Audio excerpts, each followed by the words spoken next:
Well, criminal violence and disorder has no place on Britain's streets. We've been clear to the police that they have our full backing in taking the strongest possible action against perpetrators, including we're making sure that there are more prosecutors, there are sufficient prison places, and also that the courts stand ready, because anyone who engages in this kind of disorder needs to be clear that they will pay the price. There's been a call today among some cabinet ministers. What can you tell us about what was discussed and what further steps were potentially decided on?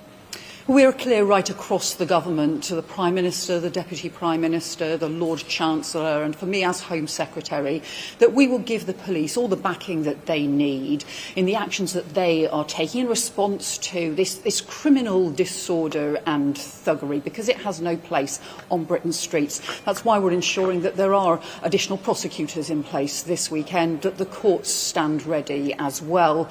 We have to make sure that anyone who engages in this kind of unacceptable disorder really pays the price. I mean, what further levers, government side, have you got that you can pull in this? Because I guess a lot of people turn to the government and say, what can you do to stop this happening?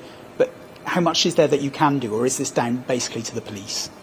Well, the police need to lead operations in communities across the country where there has been both violent disorder and thuggery on the streets, which is completely unacceptable, completely damaging, and where the police need to know they have our full support, taking the strongest possible action, making sure that these criminals face the full force of the law. And also already there are some of the suspects and perpetrators have already been arrested, already facing charges and are in custody, but we expect more of that to continue, and we will support the police every step of the way. Communities have a right to be able to feel safe. So some people have been charged in relation to some of the violence we've seen already. There have already been arrests and charges, but we know that that will continue, and the police have our full backing. I want everyone to be clear. Anyone who gets involved in criminal disorder, violent thuggery on our streets will have to pay the price, and they should expect there to be arrests, prosecutions, penalties, and the full force of the law, including imprisonment, travel bans and more, because it's really important that communities can feel safe on the streets, and there are consequences for breaking the law. Are you confident there's capacity in the court system, in the prison system? We've heard a lot about pressure on prison places to deal with what might be coming. We're clear that there are additional prosecutors in place this weekend, that the courts stand ready, that there are sufficient prison places ready as well, and already we've seen some people taken into custody as a result of this criminal disorder and thuggery, and we expect to back the police with everything that they need in order to be able to take action against this completely irresponsible and criminal behaviour. And just finally, we've heard a call from one of your predecessors here, Priti Patel, for a recall of Parliament. Is that on the cards?